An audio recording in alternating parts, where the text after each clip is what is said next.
seu lugar é o Senhor. O seu lugar é o Senhor. Aquele que habita no esconderijo do Altíssimo, aquele que descansa na sombra do Onipotente, aquele que constrói a sua casa em Cristo, que é a rocha. Ele é o rochedo, Ele é o castelo forte, Ele é o nosso refúgio, Ele é a nossa casa e nós somos a casa dEle. No Antigo Testamento ninguém podia cruzar o véu, a não ser o sumo sacerdote. De tempos em tempos havia uma separação, havia uma divisão. Preste atenção nisso. A presença manifesta do Senhor estava ali na arca. Pessoas tocaram na arca e morreram, porque não haviam sido purificadas dos seus pecados. E o pecado não tem como subsistir diante da presença de Deus. Havia uma separação. Jó capítulo 9 vai dizer: como é que eu vou me justificar diante de Deus? Como que eu vou me apresentar diante de Deus? Porque Ele é Deus, Ele não é homem como nós. Ele não é homem como eu. Ou seja, havia uma separação. Eu sou homem, Ele é Deus, não tem como juntar. Jesus Cristo, Ele rompeu essa primeira barreira quando Ele se tornou homem, Deus em carne. E quando Ele morreu, a Bíblia fala que houve um grande terremoto. O chão se fendeu, as covas se abriram e o véu foi rasgado de cima a baixo. A presença que estava lá dentro, por detrás do véu, não está mais limitada ali. Figurativamente, é como se a presença tivesse saído e agora está conosco, e agora está em nós. Aleluia. Eu e você, nós podemos ter acesso completo, total e absoluto a essa presença.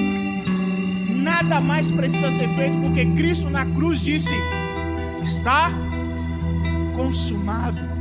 Então o que mais precisa ser feito? Que obra a mais tu precisa fazer? Eu e você não precisamos fazer mais nada, porque Cristo já fez tudo. Aleluia. Louvado seja o nome do Senhor.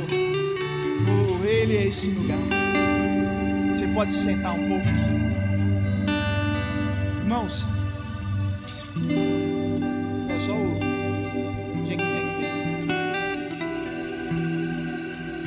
mas não quero música melancólica não. Eu não sei como é que tu vai fazer não, mas enfim.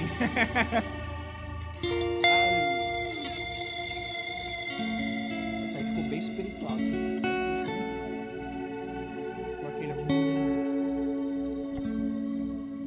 Tem onde você sentar? Tem, né? Eu vou ler de novo Abacuque capítulo 3, verso 2, onde está escrito o seguinte, irmão: ouvi, Senhor, a tua palavra. Abacuque, o profeta, está dizendo: eu ouvi, Senhor, a tua palavra e eu temi. Eu ouvi a tua palavra e me enchi de temor. Aviva, Senhor. Aviva, Senhor. Aviva, Senhor, a tua obra no meio dos anos, e no meio dos anos faze-a conhecida, e no meio da tua ira lembra-te da misericórdia. Hoje eu quero falar com você, irmão, sobre o verdadeiro avivamento. Essa é uma ministração que, na realidade, Deus ele colocou no meu coração quando eu estava em Minas Gerais esse ano. Acho que foi agosto, setembro, por aí. E já faz um tempo que Deus ele tem, eu acredito, colocado no meu coração para me aprofundar um pouco mais sobre alguns temas, como avivamento e como a ira de Deus e o juízo de Deus. E talvez você pense, não tem nada a ver uma coisa com a outra. Tem tudo a ver, irmão. Porque tudo que pertence a Deus, tudo que diz respeito a Deus, uma coisa sempre tem a ver com a outra. O próprio versículo que nós acabamos de ler, ele já relaciona as duas coisas. Aviva a tua obra, e na tua ira você se lembra da misericórdia. Primeira coisa, irmãos, que a gente aprende com esse versículo aqui: o avivamento é uma obra de quem? De Deus. Abacuque, ele clama para que Deus avive a sua obra. A obra é de Deus, e o avivamento que aviva essa obra também vem de Deus. Essa missão que nós estamos fazendo aqui, irmão, na terra, seja enquanto igreja, seja enquanto indivíduo, membro dessa igreja, porque você sabe que você sozinho não é igreja, amém? A igreja é um coletivo, a igreja é um corpo, cada um de nós somos um pedacinho deste corpo, e esse corpo é de Cristo, amém? Então seja individualmente, coçando o olho, o membro, seja como um corpo inteiro, a obra é de Deus, e é Ele quem aviva a sua obra, é Ele quem traz o avivamento para o corpo. Se é Ele que traz o avivamento para o corpo, não é o homem que traz o avivamento, não é o homem que vai obrar o avivamento, não é o ser humano, não é a igreja que vai fazer o avivamento acontecer, irmão. O avivamento quem envia é o Senhor. Você não vai me provar nenhum versículo na Bíblia que diga que o homem faz o avivamento acontecer, nem no Antigo, nem no Novo Testamento.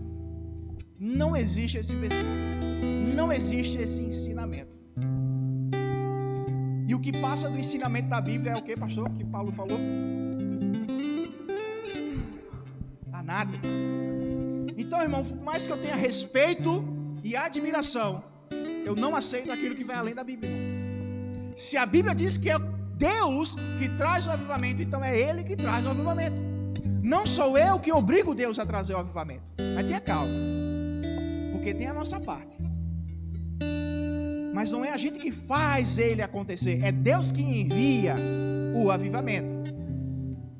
A gente vai entender algumas coisas aqui muito importantes nessa noite. Então o avivamento é obra de Deus. Eu comecei a estudar sobre isso.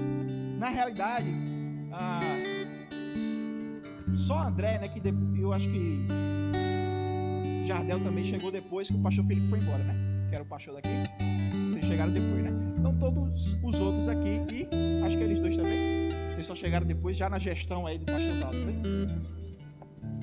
Mas o pastor Felipe, uma vez, ele chegou para mim e disse: eu queria que você pesquisasse sobre avivamento na história da igreja e fizesse uma pregação, que nunca aconteceu. Essa pregação. Mas aí, desde então, isso faz muito tempo, ele estava aqui ainda, eu comecei a estudar, eu comecei a averiguar. Claro que eu já conhecia algumas coisas. Você vai estudando a história da igreja, você vai aprender. Mas eu nunca tinha parado para estudar o avivamento. Eu estudava a história da igreja, não o avivamento na história da igreja. E aí eu comecei a estudar, e Deus, ele veio, como eu falei, despertando isso. Já faz, acho que desde o ano passado, mais ou menos. E quando eu estava lá em Minas Gerais, eu acabei ministrando isso aqui que eu estou trazendo para vocês nessa noite. Uma das coisas, irmãos, que muita gente acha que avivamento é, mas não é. Primeira coisa, avivamento não é prosperidade financeira. Não é a prosperidade que é avivamento. Está acompanhando o raciocínio. Veja, por exemplo, Apocalipse capítulo 3, verso 14 ao 22, fala da história de uma igreja, uma das 7 igrejas do fim do mundo, do fim dos tempos, do Apocalipse, do livro das Revelações. Laodiceia, ela era uma igreja rica, era uma igreja próspera. A própria cidade, irmão, era extremamente próspera, extremamente rica. Laodiceia vem do nome Laodice, que era a esposa de Quarto Epifânio, romano, imperador. E esse homem foi o terror dos judeus. Você já ouviu falar dos Macabeus? A revolução de Judas Macabeus. Quem é que já pegou uma Bíblia católica na vida? Lá tem 2 livros que a gente não tem na evangélica, lá no Antigo Testamento. 1ª e 2ª Macabeus, história verídica, aconteceu, mas a gente não aceita como inspirado por Deus, nem os judeus aceitam, ok? E a gente segue o cânon do Antigo Testamento dos judeus, porque Paulo, ele diz que a eles foram confiados os oráculos de Deus. Mas a história verídica, aquilo ali, aquele relato histórico realmente aconteceu. E Antíoco IV Epifânio, ele era tão ruim, ele foi inimigo, e ele perseguiu os judeus, na verdade Israel, né, melhor dizendo, que ele chegou a entrar no templo de Deus. E você sabe o que era sacrificado no templo de Deus? Qual era o animal que era sacrificado? O principal. Ninguém sabe não. O cordeiro. O cordeiro era sacrificado no templo de Deus. Antíoco IV Epifânio, ele chegou lá e sacrificou um porco no altar de Deus. Um animal impuro. Uma grande ofensa a Deus, à lei e ao povo de Israel. E essa mulher, ela gostou dessa cidade e batizou, a esposa de Antíoco Epifânio, IV Epifânio, gostou dessa cidade e batizou a cidade com o nome dela. Por causa dela, Epifânio trouxe mármore, trouxe ouro, trouxe muita riqueza, muita prosperidade para aquela cidade. E isso, claro, refletiu na igreja. Porque o povo já era próspero, se converteu e continuou próspero e prosperou mais. Em Laodiceia, irmão, existia uma lã negra. Eles eram os únicos que produziam essa lã, caríssima. Só pessoas muito ricas podiam vestir isso daí.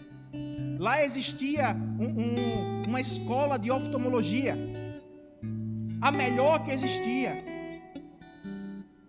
Por isso que Jesus, através de João, fala: compre de mim colírio. Vocês têm a melhor educação em oftalmologia, mas vocês são cegos. Vocês têm a riqueza abundante, lã, a melhor lã do mundo, mas vocês são pobres e vocês são nus. Ser próspero, ter muita prosperidade financeiramente falando, ter muito dinheiro não é sinônimo perfeito de avivamento, irmão. Um outro exemplo para fechar esse ponto seria o próprio jovem rico. Ele era tão rico, tão rico, tão rico, que quando ele se encontrou com o dono de todo o ouro e de toda a prata, ele preferiu o ouro e a prata do que o dono delas. Você já ouviu falar de Tomás de Aquino? Tomás de Aquino, uma vez, ele foi visitar o Papa Inocêncio, um dos papas, né? E o Papa Inocêncio falou para ele assim: olha, veja a riqueza que a igreja tem. Veja quanta coisa nós conseguimos conquistar, quanta coisa bonita, quanto nós conseguimos construir. Nós não precisamos mais dizer, como Pedro disse, não temos prata nem ouro. E aí, Tomás de Aquino olhou para ele e disse: é verdade, mas a gente também não pode dizer, levante e anda. Então nós perdemos uma coisa para ganhar outra inferior. Mas tenha calma. Outra coisa, curas e milagres, não é isso o que tipifica exatamente o avivamento. Você já ouviu falar da igreja de Corinto? A igreja de Corinto, irmão, era milagre o tempo todo. Os dons, a gente só soube dos dons porque Paulo escreveu dos dons do Espírito, os 9 dons espirituais para os coríntios, porque eles fluíam totalmente, livremente nos 9 dons. Olha só que interessante. Mas era uma igreja carnal.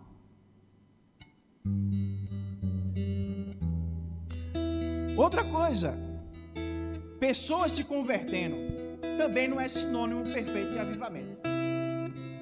Já leu João capítulo 6, onde Jesus ele fala: coma da minha carne e chupe do meu sangue? As pessoas ficaram escandalizadas. Minha carne é comida verdadeira, meu sangue é bebida verdadeira. Eu sou o pão vivo que desceu do céu. Quem não comer da minha carne, quem não beber do meu sangue, não pode ter parte comigo. Do versículo 60 ao 71, Jesus ele começa a repreender aquele povo, porque eles se escandalizaram. No versículo 60, eles começam a murmurar entre si, dizendo: duro é esse discurso, quem poderá suportá-lo? João capítulo 6. Observe, irmão, que eles entenderam o que Jesus estava falando. Porque eles chegaram à conclusão que era um discurso duro e era um discurso que para eles era insuportável. Não dá para tolerar isso aqui. Que é isso? Que história é essa, Jesus? E eles ficaram escandalizados. O que é escandalizar? Irmão, escandalizar não é o irmão que fica chocado com você ou comigo. Escandalizado não é a pessoa que ficou chocada porque a minha esposa cortou o cabelo curtinho. Ai, meu Deus, eu estou chocado, estou escandalizado. Essa irmã é crente? Tem ou não tem, irmão? Não, tem, irmão. E para piorar, usa batom vermelho. Pronto. Se perdeu. Isso não é escandalizar, não, irmão. Você sabe que os romanos, não o escândalo bíblico, você sabe que os romanos, eles foram aqueles que construíram aquelas estradas, né, que ligava vários pontos a Roma, que é de onde vem o ditado, todos os caminhos levam a Roma, e provavelmente surgiu daí, todos os caminhos levam a Deus, né, porque Roma se tornou a sede da igreja católica, etc e tal, a cidade de Deus, né.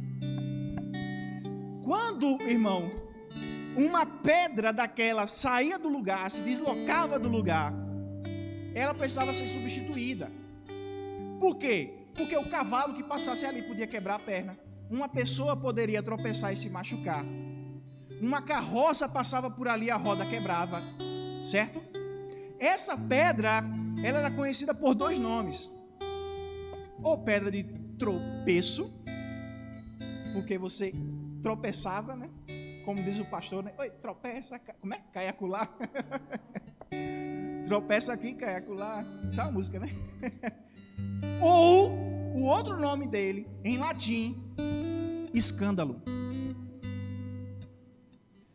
Escândalo é você errar o caminho e por causa do discurso que Jesus falou, eles estavam se afastando do caminho que era ele. E eles foram embora.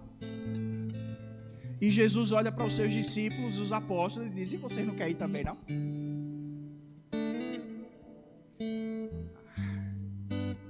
Agora me diga aí se Jesus não era avivado. Mas numa tarde, num dia, ele perdeu centenas, talvez milhares de seguidores. Mas na multiplicação de pão, cheio. O que é avivamento, então? Eu peguei diretamente do dicionário, vou ler aqui para você. Avivar significa tornar ou tornar-se mais vivo. Observe, tornar ou tornar-se mais vivo. Não é se tornar vivo, é se tornar mais vivo. E só se torna mais vivo quem já está. Então o avivamento não é para o mundo, porque o povo está morto. Quem está vivo é a igreja. Então avivamento é para a igreja. Avivamento é para o crente. Avivamento é para aquele que já está vivo pelo sangue do Cordeiro, pela fé no Senhor Jesus, mas no meio do caminho se tornou morno. No meio do caminho esqueceu o primeiro amor. No meio do caminho está ali fazendo obras, está ali fazendo tantas coisas, produzindo, dando tantos frutos, mas por dentro já não mais está tão vivo como era antes. Não está morto, mas não é mais aquele fogo, não é mais aquela energia como antes, como quando a gente se converteu. Porque quando a gente se converteu, a gente dava glória a Deus, a gente sapateava. Você já prestou atenção, irmão, como você era? E eu já fiz essa reflexão, como a gente era quando a gente se converteu e como a gente está agora. Eu acho que isso é uma reflexão importante. É óbvio que a gente vai mudando, a gente vai amadurecendo. Amém? A gente vai se adaptando, etc. Coisas acontecem. Mas esse primeiro amor e essa primeira chama nunca pode se apagar. Tem que aumentar. Tem que expandir. De fato, eu não acredito que a vida tem que ser uma montanha-russa. Mas às vezes a gente se depara com umas descidas. Mas se continuar só descendo, meu amigo, não dá certo. Tem que subir, tem que subir, tem que subir. Aleluia. Deixa eu te dar alguns exemplos. Eu te falei que eu estava estudando sobre avivamento na história. Você já ouviu falar dos morávios? Os morávios foram um grupo, não existem mais, até onde eu sei, mas eles foram um grupo protestante, certo? E na Alemanha do século XVIII, os morávios, eles começaram a experimentar um avivamento tremendo. Eles começaram a buscar o Espírito Santo, começaram a buscar o Senhor em oração e se derramavam intensamente. Um dia, em um momento, o Espírito Santo veio com tanta intensidade por causa da busca deles, que eles experimentaram ali um avivamento, irmão, tão extraordinário que nunca mais se repetiu. Eles passaram de forma ininterrupta 24 horas por dia durante 100 anos orando. E eles só pararam porque teve uma perseguição que surgiu contra eles. Eles tiveram que se espalhar aí pelo mundo. Mas quanto tempo mais poderia ter durado isso? Eu fico pensando. Imagine só, o bebezinho nascendo e já entrando no avivamento, o irmãozinho se convertendo e já entrando no avivamento da oração. Uau! Avivamento, eu percebo, irmão, que é uma coisa que dura. Esse negócio de fazer festivalzinho, e aí, ó, aqui avivamento, aí daqui a 1 mês, 2 meses, 3 meses já apagou. Que avivamento fuleiro? Isso não é avivamento não, irmão. Isso é empolgação, que não é ruim. Empolgação é bom. Só que essa empolgação, ela não pode ser a nossa principal ferramenta, o nosso principal veículo. Porque quando a empolgação passa, a gente para de fazer com a mesma intensidade que a gente estava fazendo. Avivamento, todo avivamento verdadeiro durou muito tempo. Não necessariamente 100 anos. Como eu falei, isso aqui foi um negócio excepcional. Mas o avivamento da reforma protestante está até hoje. Que aquilo que Lutero fez ecoa até hoje. Por mais que muita gente esqueça dele, não porque esqueceu assim, né? Mas porque realmente não quer ter nada a ver com ele, realmente quer deixar ele de lado. Ah, Lutero já fez, deixa para lá. Não, irmão, a gente deve a ele. Você acredita que você deve a pastor Bud? Kenneth Hagin? Sem Lutero, tudinho aqui era católico. Tá ligado nisso, né? Então tenha mais respeito por Lutero. Seja grato a ele. Eu não concordo com tudo da doutrina de Lutero, tá? Não concordo. Não sou luterano, sou betaíta. Mas eu sou muito grato a ele, pela coragem dele. Não é idolatrar, não. Ele não é o nosso papa, não. Entendeu? Mas é sermos gratos pela vida desses homens e mulheres extraordinários. Outra pessoa, Jonathan Edwards, no século XVIII também, já ouvi falar dele, um americano. Ele pregou um sermão muito famoso chamado Pecadores nas Mãos de um Deus Irado. Inclusive tem ali no shopping, você vai lá e compra, acho que está R$20. Eu ganhei de presente muitos anos atrás. O título do livro é esse, mas na verdade é o título de uma pregação entre, acho que umas 5 ou um pouco mais pregações que tem dentro desse livro, certo? Então é um compilado de ministrações. E Pecadores nas Mãos de um Deus Irado, irmão. Irado, ira. Não é irado de uhul. Não, é irado de... Ele pregou dentro de uma igreja. Ele pregou para cristãos esse sermão. E Jonathan Edwards, ele tinha um costume muito interessante. Ele lia o sermão dele enquanto pregava. E muitas vezes assim no rosto, nem olhando para as pessoas. Durante essa pregação, pecadores nas mãos de um Deus irado, porque ele não pregou para ímpios, ele pregou para a igreja. Pessoas se corroeram de medo. Pessoas estavam apavoradas, porque elas tiveram a certeza de que elas não seriam salvas. Elas iam para o inferno, porque elas estavam na igreja de fachada. Elas tinham a tradição de cristãs, mas não tinham nascido de novo ainda. E essas pessoas se escondiam debaixo das cadeiras, essas pessoas se agarravam nas pilastras e choravam e clamavam. Tem aquele pastor Cláudio Duarte, né? Que é o Cláudio Duarte, que ele fala: 3 surpresas teremos no céu. Eu cheguei, a primeira. A segunda, você aqui. Mas a terceira tem tudo a ver com essa pregação. Cadê fulano? Algumas pessoas, elas me perguntam: Gabriel, o católico vai para o céu? Pessoal, se crê em Jesus Cristo, o caminho é Jesus Cristo. Como ele vai julgar as outras coisas, aí é com ele. Mas a gente tem que ter bem definido o que é correto ou não diante da Bíblia. Mas quem vai julgar é o Senhor, pela fé em Jesus. Agora eu tenho certeza que tem muito crente que não vai não. E a gente tem que falar sobre isso. Porque o povo judeu tinha uma aliança com Deus, irmão. E muitos deles não estarão no céu. Não é todo aquele que nasceu de Israel. Paulo deixa isso muito claro, que é de fato israelita. Mas aqueles que são segundo a promessa é que são de fato israelitas. Não é todo aquele que é filho de Abraão que é israelita, que ele vai dizer. Você lembra que rejeitaram o Messias, né? Outro avivamento, 1904, o avivamento de Gales. O homem começou a pregar por 1 ou 2 anos, mais ou menos, e cerca de 100 mil pessoas se converteram.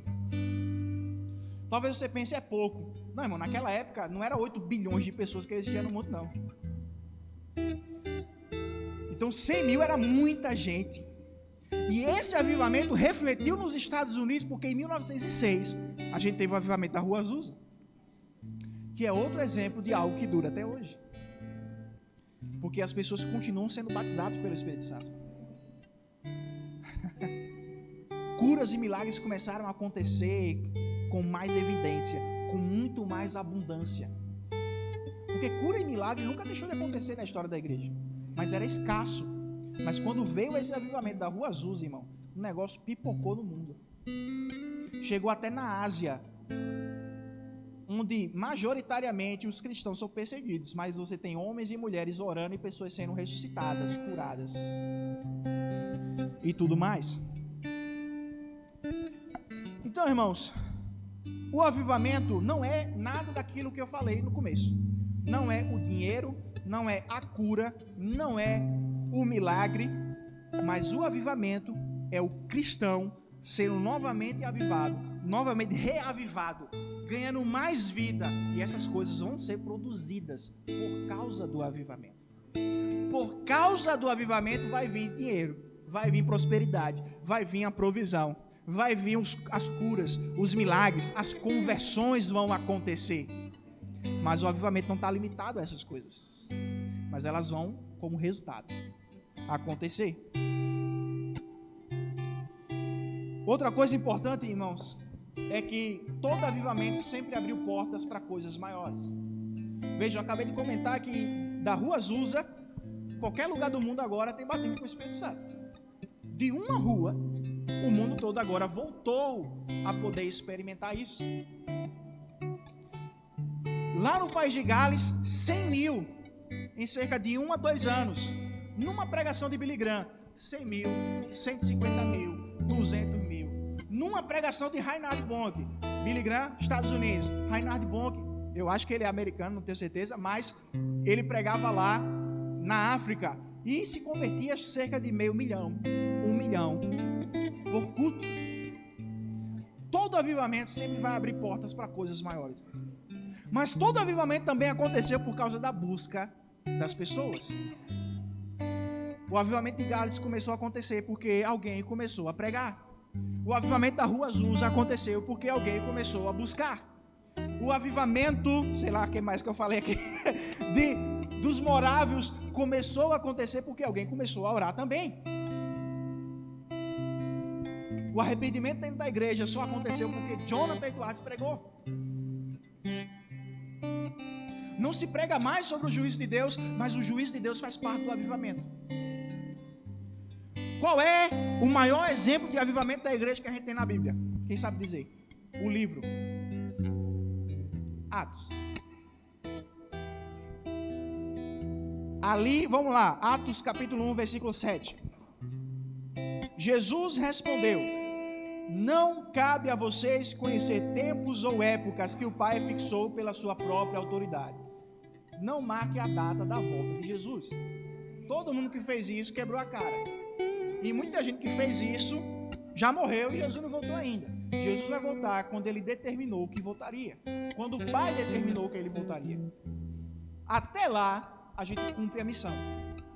Amém? Verso 8. Mas vocês receberão poder ao descer sobre vocês o Espírito Santo e serão minhas testemunhas, tanto em Jerusalém, como em toda a Judeia, Samaria, até os confins da terra. E no capítulo 2, você sabe que isso se cumpriu. Irmão, esse avivamento do capítulo 2, quando veio aquelas línguas de fogo, que é uma labareda de fogo, aquilo com uma visão espiritual, quando eles viram aquilo pelo Espírito, aquele avivamento não parou até o final do livro de Atos, irmão. O povo continuou se convertendo, o povo continuou sendo batizado, milagres continuaram acontecendo. Você não vê grandes exemplos de pessoas se desviando. Isso aconteceu com Jesus lá em João capítulo 6. Mas aqui no livro de Atos, 3.000 se convertem, depois 5.000 se convertem e eles permanecem.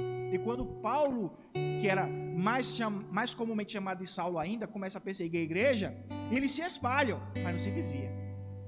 Estevão começa a pregar e é morto por causa disso. Filipe começa a fazer milagres e é transladado. Mas em Atos capítulo 12, Herodes, ele começa a discursar e as pessoas começam a dizer que não é voz de homem, é voz de Deus. E o que acontece? Juízo, porque vem um anjo do Senhor, saca a sua espada e o fere. Ele não morre naquele instante, mas aquilo vai gerar a morte dele, porque ele morre comido de bicho. Herodes Antipas II. Olha só. Você está preparado, irmão, para quando vier o avivamento, também vier o juízo junto. Por isso Abacuque ele fala: na tua ira, Senhor, lembra-te da tua misericórdia. Por quê? Porque o juízo é sem misericórdia. Porque há misericórdia para impedir o juízo de acontecer, mas quando ele vem acontecer, não tem misericórdia. E o que é a misericórdia? A misericórdia é quando eu e você merecemos algo, mas Deus não dá, ou não deixa acontecer, mesmo merecendo. Merece a destruição, mas eu não vou deixar. Merece a miséria, mas eu não vou permitir. Merece que o diabo destrua o corpo, mas eu não vou deixar. A misericórdia impede que você receba aquilo que você merece. É diferente da graça, onde você recebe o que tu não merece. A gente não merecia a salvação, irmão. Eu não me entendo pessoas que se acham merecedoras. Eu não me acho merecedor. Eu nunca vou pregar que você é merecedor, me desculpe. Eu não vou compactuar com isso, não. Porque eu e você, nós não somos merecedores da graça de Deus, porque senão não é graça. Porque graça é favor e merecido é.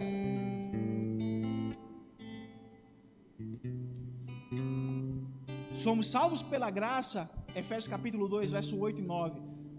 Nós somos salvos pela graça mediante a fé. Não vem de nós, não vem de vós, ele vai escrever. Mas é um dom de Deus. Para quê? Para que ninguém se glorie. Não vem das obras para que ninguém se glorie. Porque se eu faço algo e eu mereço, eu tenho do que me gloriar. Mas Deus não vai permitir que ninguém se glorie, a não ser nele mesmo. Pelo que ele fez por nós. Aleluia. Irmão, muito se tem falado sobre essa questão de avivamento. E é um assunto importante. Eu discordo dessa ideia de que o avivamento, para vir o avivamento, tem que vir perseguição. E qual foi a perseguição da Rua Azusa? Que eu não peguei a história. Eu não vi essa história da perseguição da Rua Azusa para acontecer a Rua Azusa, o milagre. Mas veio. Não existiu uma perseguição dos morávios. Claro, havia um preconceito, né? Os católicos não gostavam deles, é claro. Mas ninguém estava atacando fogo neles ainda não. Para vir o avivamento. A perseguição só veio depois do avivamento. Não, irmão, não é uma obrigação, não. A gente pode experimentar do avivamento agora, irmão. Não precisa estar na Venezuela, não precisa estar na Nicarágua, não precisa estar na China, não precisa estar na Coreia do Norte. A gente pode experimentar o avivamento aqui e agora.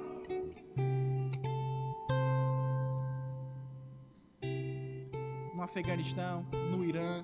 Você sabe que esses países aí é proibido de ser crente, né? Não precisa. A gente pode experimentar isso agora. Nós podemos buscar agora. Quem é que vai enviar? É Deus. Não tem como eu e você marcar a hora nem data, irmão. Mas na busca, eu vou usufruir disso. Na busca, eu vou receber isso. Ele vai enviar esse avivamento.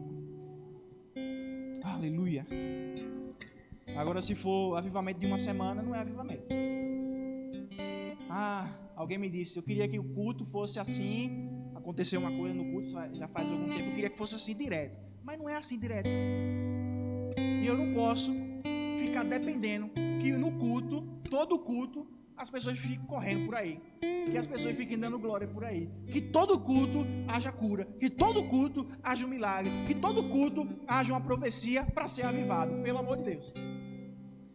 Isso não é avivamento. Isso é uma condição, uma dependência de que algo aconteça para que eu possa retribuir aquilo que Deus já espera da gente. É porque eu estou indo embora. Aí depois você pode ficar com raiva. Não, pode não. Mas fique com raiva não. Mas eu acredito que a gente precisa atentar para essas coisas, irmãos. Deus tem um avivamento para a sua igreja. Outra coisa, você não precisa que o irmão do seu lado esteja avivado para você ser avivado. Irmão, antes de todo mundo ser avivado, Jesus já era. E era só ele. No máximo ele e João Batista. Depois que deram o cabo de João Batista, só ficou Jesus. Os outros, irmão, qualquer coisinha já chorava. Qualquer coisa já se desesperava da vida. É uma tempestade, Jesus dormindo e o povo achando que a gente vai morrer e Jesus não está nem aí pra gente. Vocês entenderam que eles sabiam que Jesus tinha a solução? Porque eles acordam Jesus levando água. Rapaz, Jesus eu acho que estava muito cansado mesmo, porque o barco para lá e para cá, e levando água na cara, no meio da tempestade, trovoado, o peixe pulava, pá, batia nele e ia-se embora. E o homem não acordou. Acordaram ele. O Senhor não se importa que pereçamos. Veja, o Senhor tem a solução, mas parece que o Senhor não se importa com a gente. Deixa eu te falar uma coisa. No meio do avivamento, tu não se importa se Deus está cuidando de tu ou não, porque tu sabe que Ele está cuidando de tu, independente do que está acontecendo. Porque aqueles homens que pereceram na cova dos leões, aliás, no Coliseu, pelos leões, eles sabiam que Deus estava com eles. Não, mas a gente sempre é conduzido em triunfo. Não, Gabriel, mas quem escreveu isso? Paulo. Como é que Paulo morreu? Triunfantemente decapitado. Por que ele era triunfante? Porque, irmão, pode até ter cancelado o CPF dele aqui, mas não poderiam impedi-lo de entrar nas habitações celestiais. Não tem como. Não tem como separá-lo. Separou a cabeça do resto do corpo, mas separar ele do amor de Deus, não tem como. E outra coisa, a minha e a sua vida não se limita a esse mundo. Não é para você ficar flertando e morrer por Jesus, não. Eu quero morrer por Jesus. Eu não fico dizendo isso, não. Se vier, veio, né? Mas eu não fico dizendo, Jesus, eu tenho uma vontade tão grande. Mas eu confio no Senhor, irmão.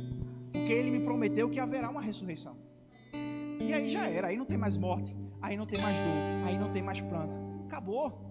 Aqueles que acharam que mataram Paulo, só levaram ele mais cedo para casa.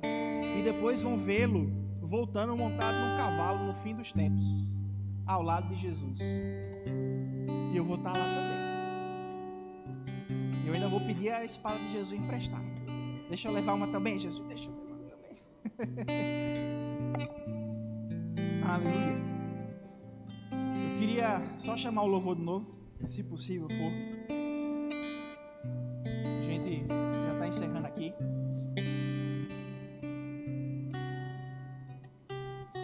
Há um avivamento disponível para nós, irmão. Avivamento não está limitado também a uma região geográfica. Avivamento não está limitado, não se ofenda não, a uma denominação. Porque o avivamento é para o corpo.